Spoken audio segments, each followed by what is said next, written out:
Ano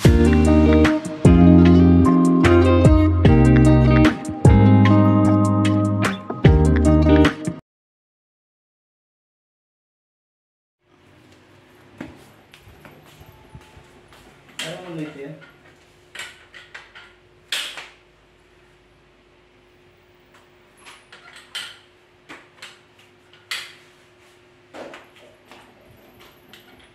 Amen.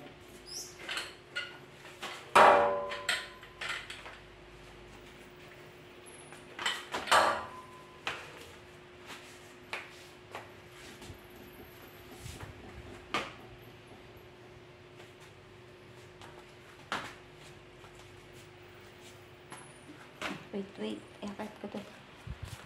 Wait lang po. Wait lang po ha.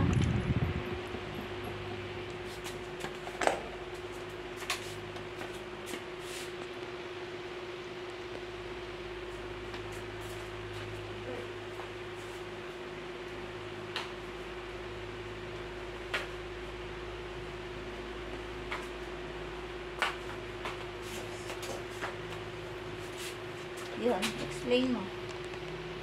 Yun, explain mo doon. Doon medyo may mababaw na step. Kaya kailangan humawak ako eh. Pero ngayon, okay naman. Medyo unti-unti kaya na oh.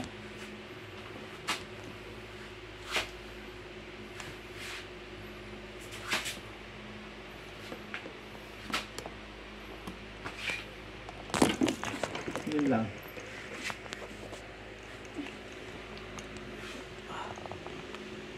Bakit tawag ko dito? Okay. Okay.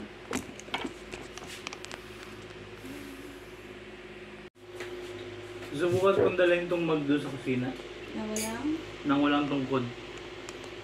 Sinasanay namin unti-unti na maglakad ako nang wala akong tungkod eh. Inilayo sa akin ni Ate Sheila yung tungkod ko. Hindi ko tuloy mahanap kung saan. Wala akong mahahawakan kaya kailangan ko magtiis. Ayun, nasa labas. Actually, meron na kami nagawa kanina na video na naglalakad ako nabura.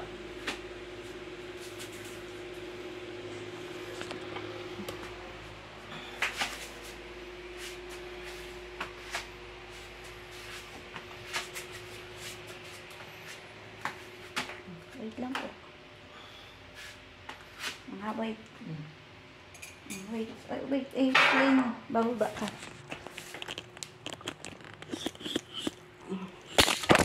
Iyan. Sorry. Nakalay mo doon? Explain. Ito nga, yung area na to, merong step to. Kaya delikado dito eh. Mababa lang naman. Pero mabuti pa rin yung nag-iingat.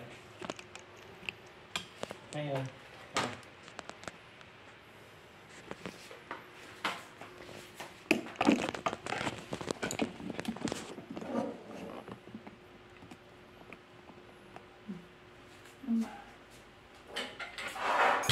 Ito. Ang gawin. Walang hawak. Wala hawak.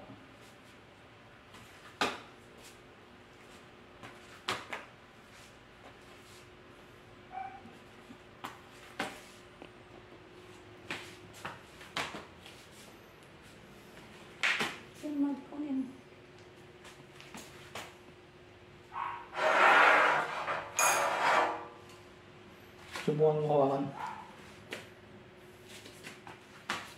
Hindi kayong basag to.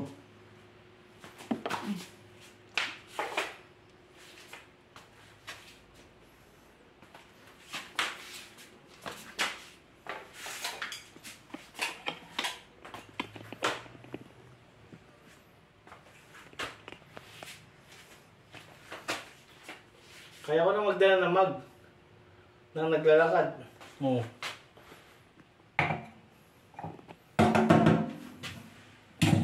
Next. Balik tayo. Sige nga.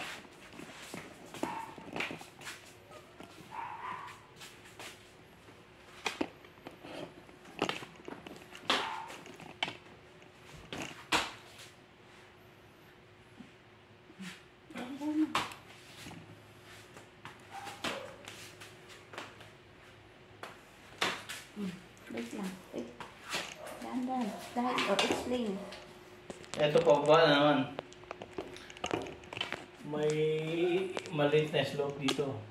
Ito. Dito. Kaya ka nakahawak. Kaya ako nakahawak. Ngayon, wala na ulit hawak. Lakad na naman. Kasi pantay na naman yung ground. Wait lang po. Ilalagay ko ulit na.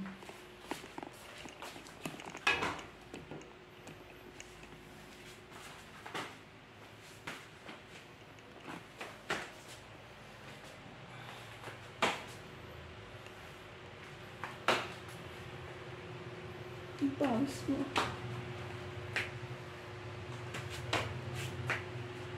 Oops, hawak. Hawak ko ulit dito. Okay. Hawak ulit.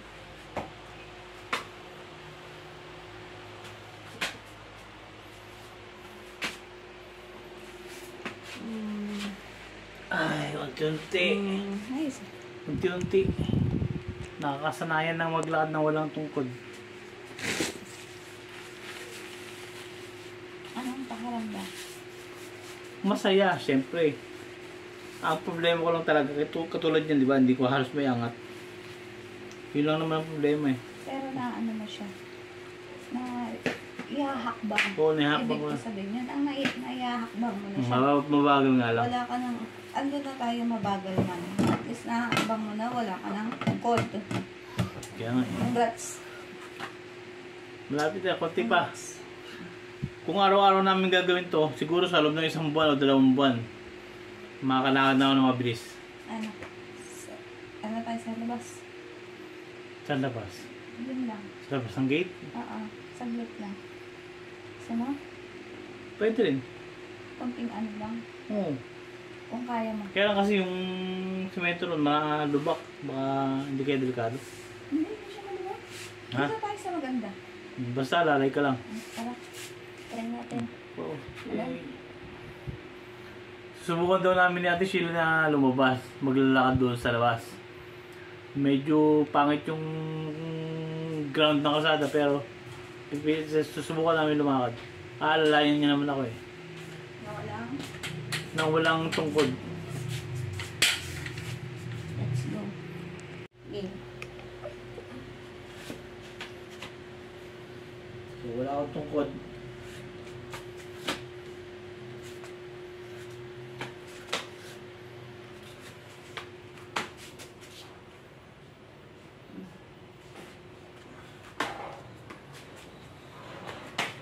Hawak. Dahil, kaya ka nakahawak. Dahil may step. Ayan.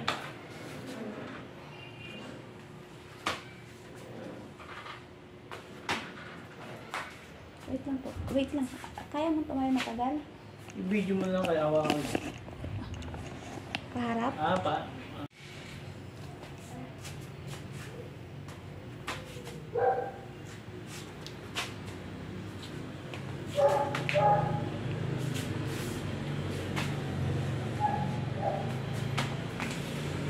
Delikado dyan.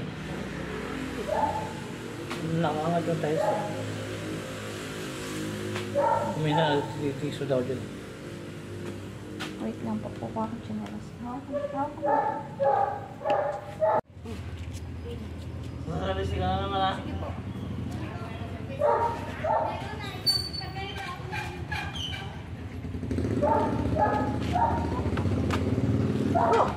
Okay, buka mo. Kakagulat ka naman.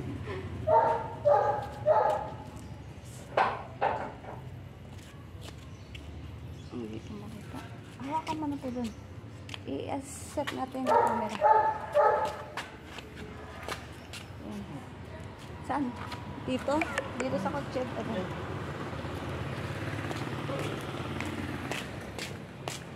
Ay, lobot!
Gano'n kasi dito pag usap dito, gaspang yan.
Set ko ulit ang camera.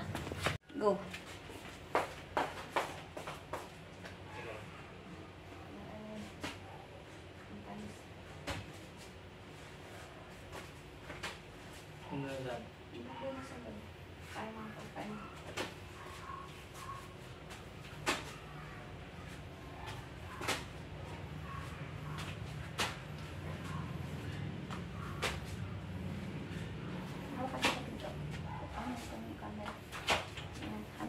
Wait lang po. Lang. Ayan na natin. Galing na cameraman ah.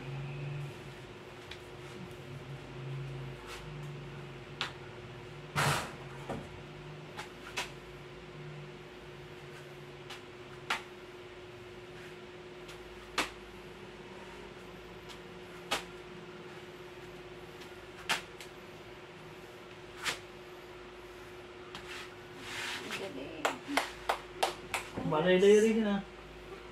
Siguro sa susunod sa ikot na. Congrats. Congratulations. Congratulations. Ay. Ano? Ano sabi mo? Ha? Ayan. May nasabi ka kanina, hindi mo.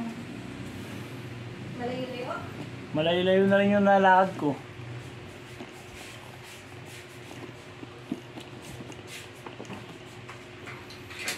Malayo-layo na yung nalakad ko ng mga nang walang tungkod. Kaya lang kasi talagang natatakot pa ako eh. Kaya talagang kailangan pa talaga ng alalay. Doon pa naman sa labas, pag sumubsob ka doon, siguradong galos ka dahil yung semento, rough. Siguradong gas-gas, galos ang abutin mo doon. Bangas-bangas na nga yung mukha ko eh. Pag sumubsob ako doon, siguradong sugat-sugat. Kaya nakakatakot. Siguro mga tansya ko, mga 1-2 buwan. Kaya ko nang lakarin yung siguro yung buong street na to, balikan, kaya ko nang lakarin. Mga 2 months from now.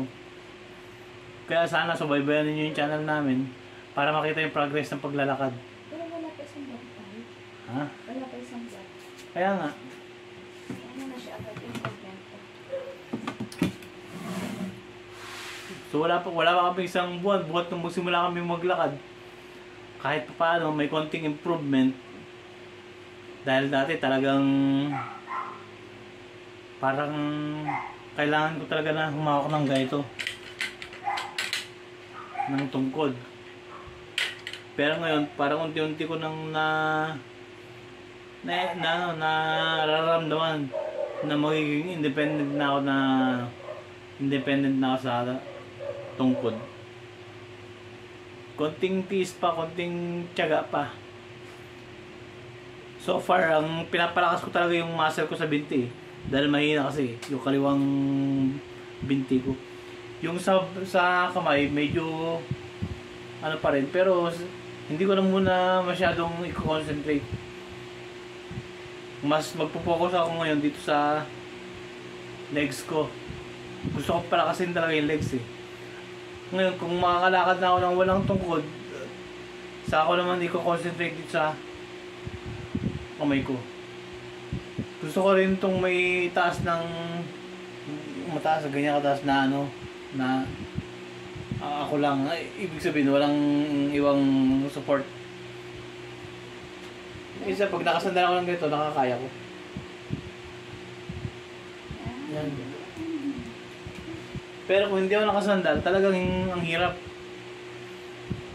Hanggang ganito lang ang kaya niya. Kasi pag nakasandal ako, may persa eh. Yan. So siguro, konti-unti, may awa ang Diyos. Makaka-recover ako. Sa tulong ni Ate Sheila. Kapag nakapaglakad ako ng walang tungkod, i-treat ko siya sa Disneyland.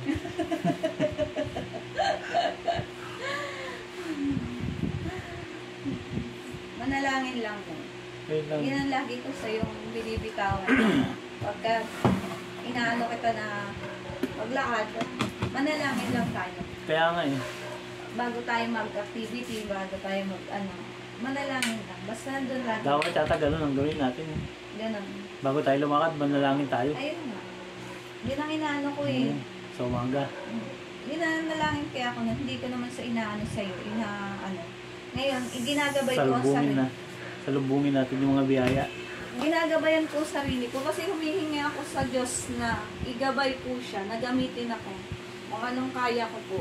Tapos sabi ko na kasi yun po ang ano ko sa sarili ko na palakarin siya na walang tungkol. Matagal ko na po siyang sinasabihan, gusto ko siyang papuntahin sa dagat kasi sabi ko po sa kanya is punta tayo sa dagat, practice tayo na walang tungkod, at least bumagsak ka man, nasa lupa, hindi ka mababagok, hindi ka masasaktan mo ano man. Dahil buhangin ko yun sa sa dagat po, diba?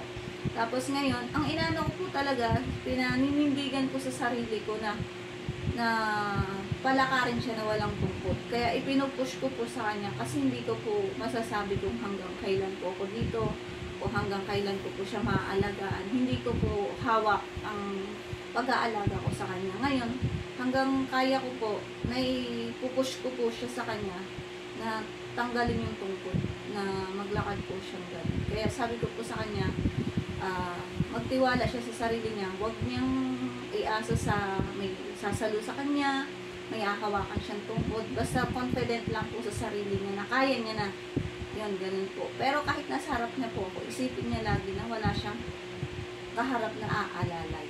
Yun, ganun po. Tapos ngayon, tuwing umaga, nananalangin po talaga ako. Nagamitin ako na huwag kaming sa hindi maganda yung pagka-activity namin, parang ganun.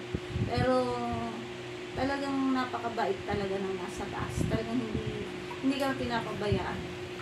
Andun man siguro, ginamit ako na po siya, gabayan na tulungan po siya. Kasi tagal na panahon po, 5 years mahigit. Kaya natutuwa po ako sa kanya. Hindi ko man po inaano yung sarili ko na kaya ko siyang natutuwa po ako sa kanya. Nagtutulungan po kami dalawa eh. Kasi kung di niya tutulungan yung sarili niya, kahit anong push ko po sa kanya. Parang ako eh. 5 years na eh. Parang alam mo noon, parang nung sumuko na ako talaga. Pinagpasa Diyos ko na, sabi ko wala na talaga pag-asang gumaling. Hinihintay ko na lang na mamamatay ako. Ganun talaga ang mindset ko noon eh. Wala na akong pag-asa. Sabi ko wala nang mangyayari sa buhay ko. Ganito na lang. Kaya lang, nagsimula ko siya makapanood ng YouTube eh. Meron ako isang napanood na stroke din siya. Tapos unti-unti siyang nakapaglakad. Doon ako parang nabuhayan ako ng loob. Nagsimula ako ulit na mag-exercise. Medyo late na nga lang, matagal na panahon na, pero siguro kakayanin ko pa rin. Tsaka isa pa, si Sheila kasi 1 year na siya sa amin. Nung una kasi nga, hindi ko naiisip na ganito. Eh ngayon, nung nagsimula na ako nagkaroon ng interest na maglakad ulit, na mag-exercise ulit. Nagkataon naman na si Sheila matyaga na alalay, mag-assist. Kaya lalo akong ginanahang mag-exercise. Kaya isang buwan na ata, no? Ngayong September, Mag-isang buwan na po. isang buwan na po kami nag-activity na ganito, exercise, kung ano naman pong ginagawa. Sana po, kung merong mga nakakapanood itong video namin, kung hindi po kayo nakaka-subscribe, baka naman po pwedeng pa-subscribe naman po sa channel namin. Masubaybayan ninyo yung progress ng paggaling o ng recovery. Tapos, tinatarget talaga namin na ma-monetize yung channel na to eh. Kasi kung ma-monetize po, malaking bagay, malaking tulong para sa amin. Malaking tulong para sa medication. Sana po, konting lambing lang po, pa-subscribe na lang po kung hindi pa kayo nakakapag-subscribe. Salamat po.